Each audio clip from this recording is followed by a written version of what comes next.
When it's cold outside, there's nothing like a warm bath to take off the chill. And these monkeys have found a great one.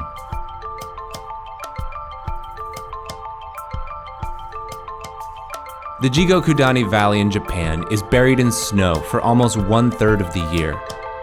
The area is more commonly known as Hell's Valley, named for its high altitude, jagged cliffs, and bubbling hot springs that fill the air with steam.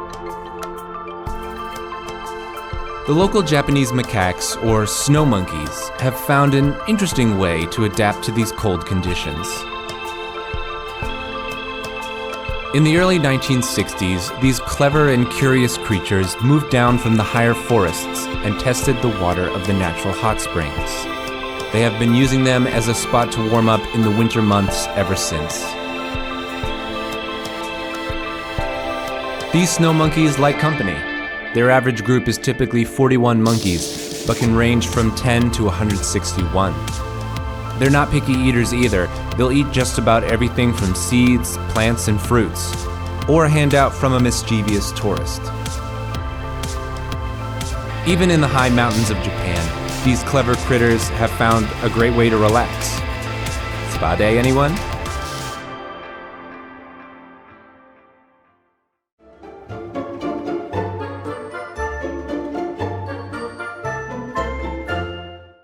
Kann man das Bierbad austrinken? Schmeckt es gut? Meine Antwort ist dann immer darauf, wenn Sie 37 Grad warmes Bier mögen, Sie können gerne probieren. Es ist nicht giftig, aber es schmeckt bitter.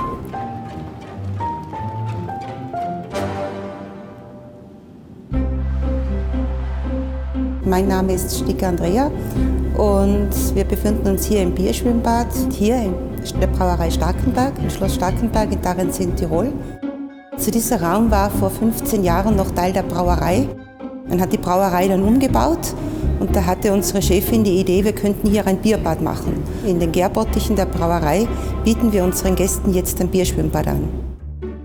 Also das Erste, was man wahrnimmt, ist natürlich der Biergeruch. Der sticht natürlich aus hier. Und sonst im Wasser ist eigentlich ganz normal, wie in einer Sauna, in einer Therme. Es ist sehr gut für die Haut und man bekommt eine sehr feine, samtene Haut.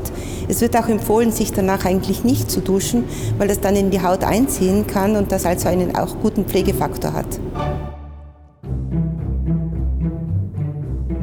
Nun ja, ich glaube, die Gründe, warum die Leute im Bier baden möchten, ist, dass es etwas Einmaliges ist. Es wird sonst weltweit nicht angeboten, nicht in dieser Form, nicht in dieser Größe. Wenn Sie unser Bierbad buchen, Sie können sich selber Bier zapfen, Sie können hier etwas essen, Sie können hier etwas trinken. Sie können einfach Spaß haben.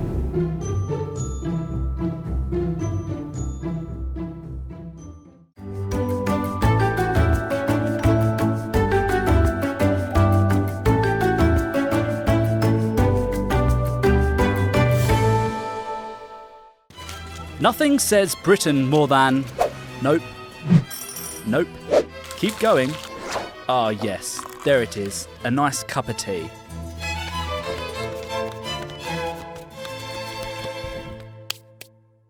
We know we have China to thank for introducing tea to the Western world, but how did it make its way to England and become the cultural obsession it is today? Well, that's all thanks to one Portuguese woman. The year 1662. The person? Catherine of Braganza.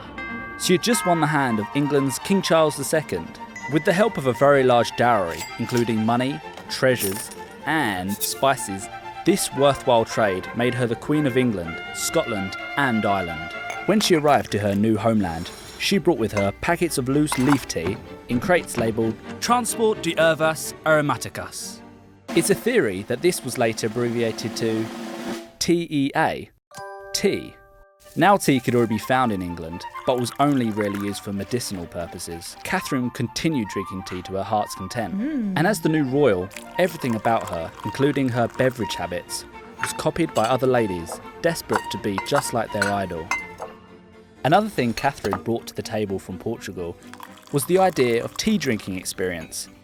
She popularised the use of porcelain teacups and mugs. By the end of the 17th century, much of British aristocracy were enjoying the hot beverage. Ooh, delightful. And soon enough, so was everyone else. Today, while tea can be found pretty much everywhere, it remains a special daily pastime for the Brits. So carry on and drink tea, people of England.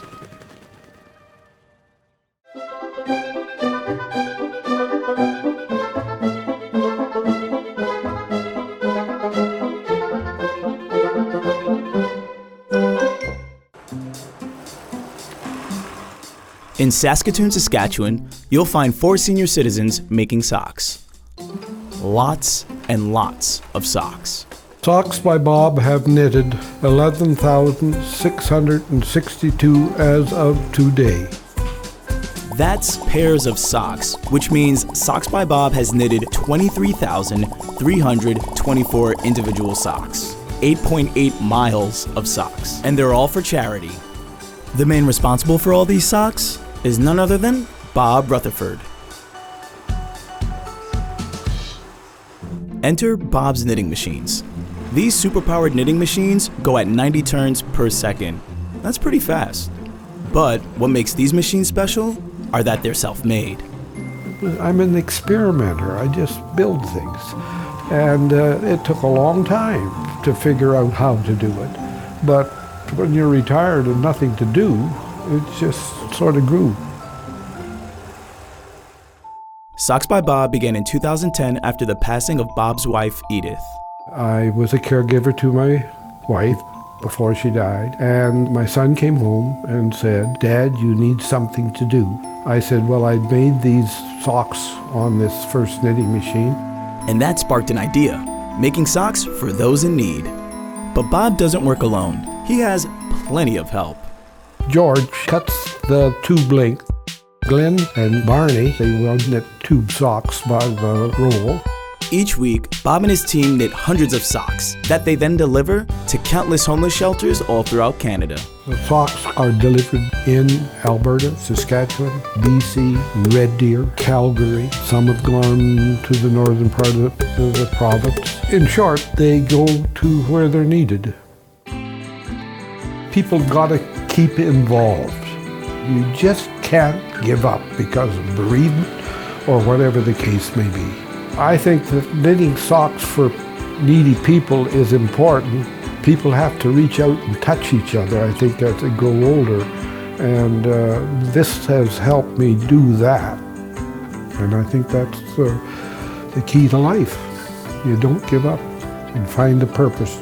Find something that needs to be done and do it.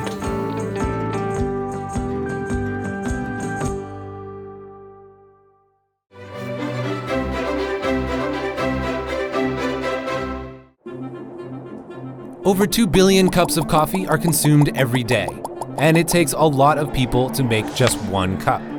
One man went on a quest to figure out what it's like to thank each and every one of them.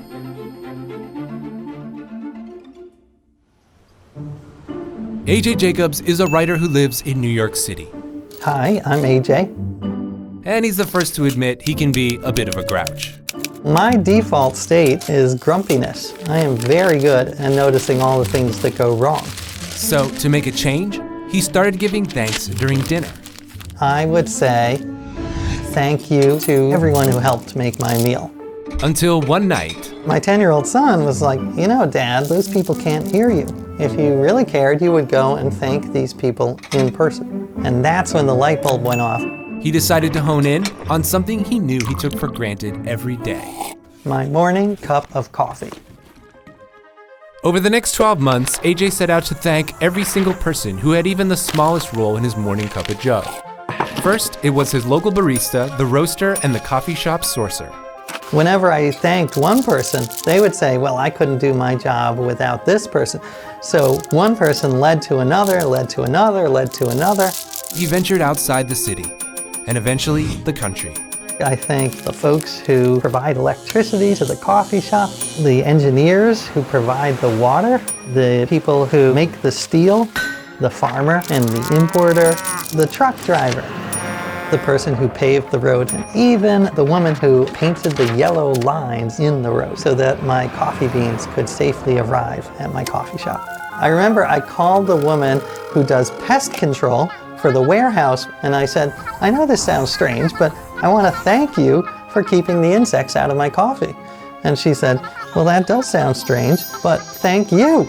You know, I don't get a lot of appreciation in my job.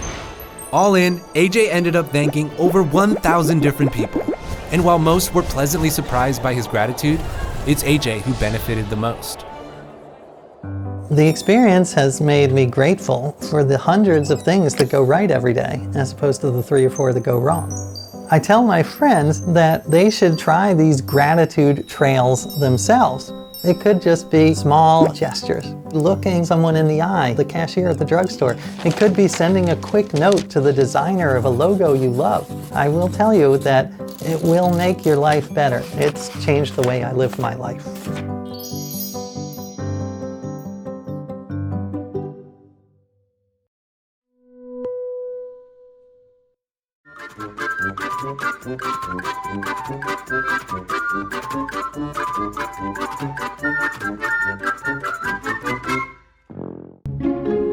In the cold white north of Minnesota, there's a place that will get you warm after a long day on the ice. You can do some fishing or have a tasty beverage. And it's something of a dream for Josie. I've always wanted to own a neighborhood bar, and we finally do. Mine's just sitting on a frozen lake.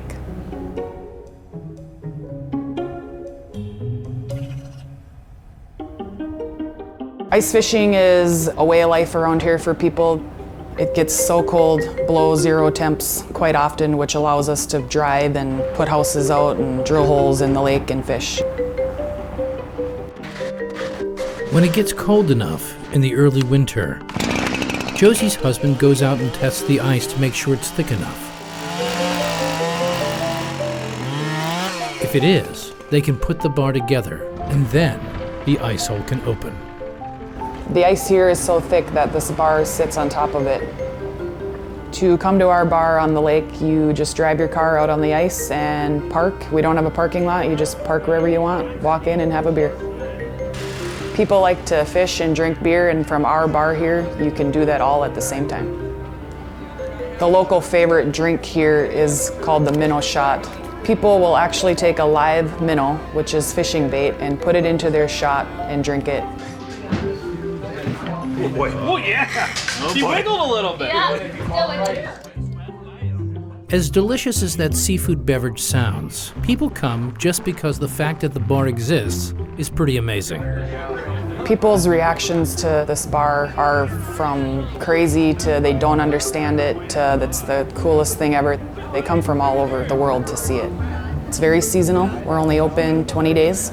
If you're ever near Lake Lida, drive out on the ice, park, come into the bar and grab a pull.